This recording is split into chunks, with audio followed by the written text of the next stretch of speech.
Hello everyone. ఈరోజు మనము competitive exams దాని గురించి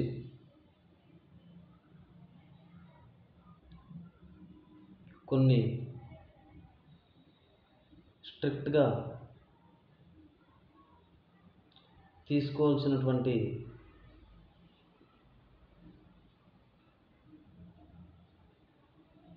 జాగ్రత్తలు అండ్ టిప్స్.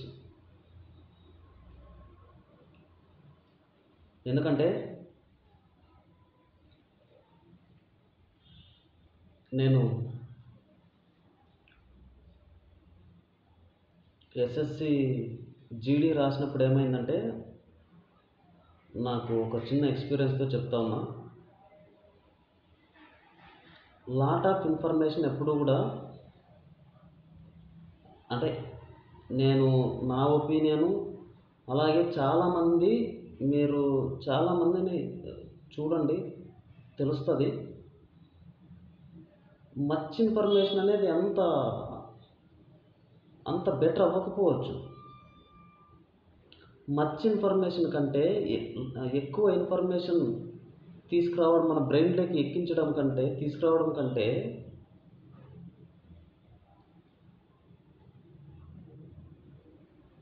మనం చేయగలిగింది,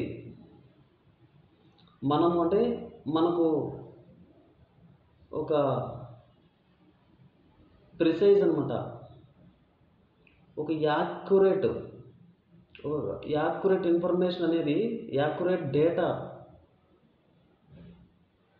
అనేది చాలా కీ రోల్ ప్లే చేస్తుంది కాంపిటేటివ్ ఎగ్జామ్స్లో. ఫస్ట్ ఆఫ్ ఆల్ ఒక బేసిక్ ఇన్ఫర్మేషన్ మన దగ్గర ఉండాలి. దానికి సంబంధించి ఒక టాపిక్ సంబంధించి ఒక యాక్యురేట్ ఇన్ఫర్మేషన్ కానీ మన దగ్గర ఉండాలి. ఎందుకంటే యాక్యురేట్ ఇన్ఫర్మేషన్ అనేది అది దాని గురించి చెప్పాలంటే అది చెప్పలేము ఇంకా. ఎందుకంటే యాక్యురేట్ ఇన్ఫర్మేషన్ మన దగ్గర ఉండాలి ఖచ్చితంగా. అంటే సపోజ్ డేట్స్ కానీ, ఇయర్స్ కానీ, అదే హిస్టరీ అయితే కింగ్స్ కానీ, యుద్ధాలు కానీ, ఇంకా కల్చర్కి వస్తే ఫోక్ డ్యాన్సెస్ కానీ, ట్రెడిషన్స్ కానీ, హిస్టరీకి సంబంధించి టిప్స్, ఇవి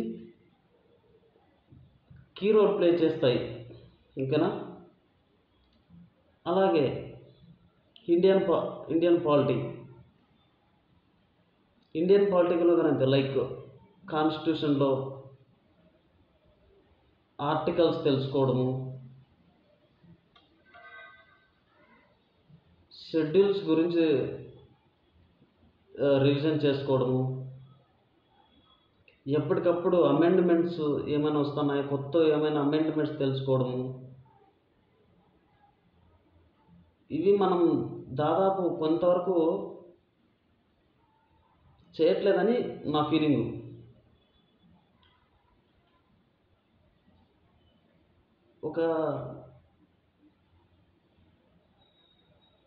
ఫస్ట్ ఆఫ్ ఆల్ డెఫినెట్గా చెప్పేది ఏమంటే,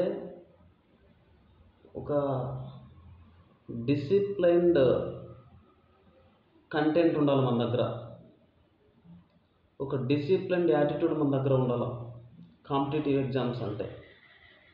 ఇది మాత్రం నేను గట్టిగా చెప్పగలను. ఒక డిసిప్లైన్డ్ యాటిట్యూడ్ మన దగ్గర లేనప్పుడు అది కష్టం అవుతుంది. లేదు, అది నేర్పిస్తుంది. లైఫ్ విల్ టీచర్స్ ఎవ్రీథింగ్, అంటే step by step further. But మనం సక్సెస్ అవ్వాలి కదా. సక్సెస్ రాకపోతే మనమే డిసప్పాయింట్ అవుతాం ఒక సందర్భాల్లో. ఎందుకు ఇలా అవుతుంది? దీని డ్రాబ్యాక్స్ ఏమి?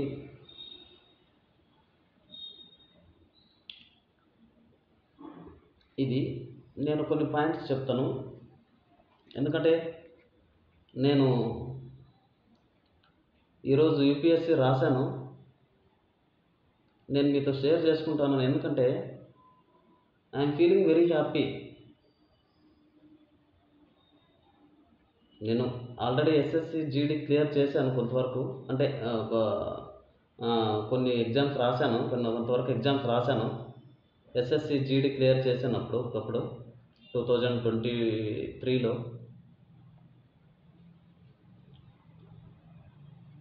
బట్ నా ఎక్స్పీరియన్స్తో చెప్తున్నాను, నాకు తెలిసిన విషయాలు. మనము ప్రతిరోజు ఏదో ఒకటి చేస్తూ ఉండాల. అంటే ఫిజికల్ వర్క్ కంటే మన మైండ్కి ఎప్పుడు ఆపరేషన్ అనేది, అంటే ఒక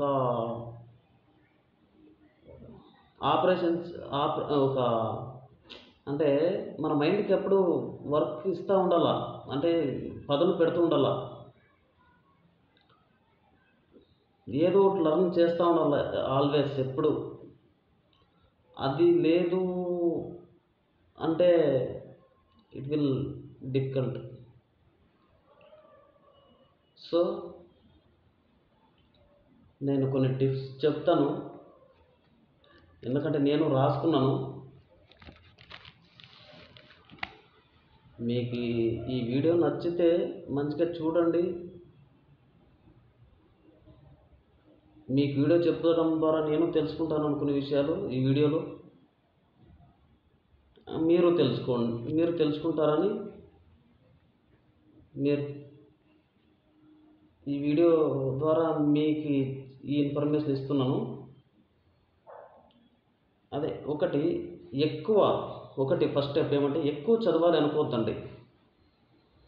కొంత చదివినా అది గుర్తుండేలా చూసుకోండి. అంటే ప్రిసైజ్ అనమాట, యాక్యురేట్ ఇన్ఫర్మేషన్ ఉండాలా. అలాగే కన్సైజ్, ఇంకోటి లాట్ ఆఫ్ ఇన్ఫర్మేషన్ ఉండాలా, అది కరెక్ట్గా ఉండాలా, అదొకటి. ఇంకోటి, కాంప్లికేటెడ్ టాపిక్స్ని మీరు హై కాన్సన్ట్రేషన్లో ఉన్నప్పుడు చదవండి. ఓకే, మోక్ టెస్ట్స్ రాయండి, సొంత నోట్స్ రివిజన్ చేయండి, కొత్త కంటెంట్ అండ్ అప్డేట్స్ తెలుసుకోండి. ఓకే,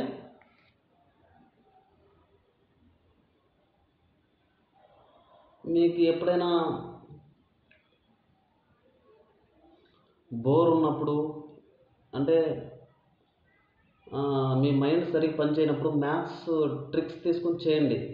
మీ మైండ్కి బ్రెయిన్ షార్ప్ అవుతుంది, అంటే చదవాలనిపిస్తుంది. అదొకటి. కాంప్రహెన్షన్ చదవండి, ఇంగ్లీష్ కాంప్రహెన్షన్ చదివి ఆన్సర్ చేయండి. హై కాన్సన్ట్రేషన్లో ఉన్నప్పుడు మీరు దాన్ని కొంచెం అలవాటు చేసుకోండి. కాంప్రహెన్షన్, ఇంగ్లీష్ కాంప్రహెన్షన్ ఇంతవరకు చెప్పగలను. ఇంకా ఫ్రెండ్స్తో ఒక పీర్ గ్రూప్ అనేది మీకు డెఫినెట్గా ఉండాలి, ఎందుకంటే మనకు ఒక సపోర్ట్ అనేది ఒక గ్రూప్స్తోనూ మనకు సంబంధించిన ఎగ్జామ్స్ టాపిక్స్ గురించి మాట్లాడుకోవడము, లేకపోతే ఒక టాపిక్స్ గురించి డిస్కస్ చేయడం, మనకంటూ ఒక ఫ్రెండ్స్ ఉండాలి.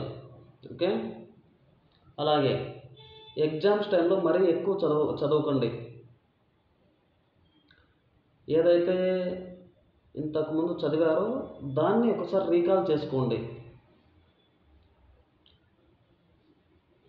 అలాగే సక్సెస్ గురించి మరీ ఎక్కువ ఆలోచించొద్దండి. ఫెయిల్యూర్ గురించి మరీ ఎక్కువగా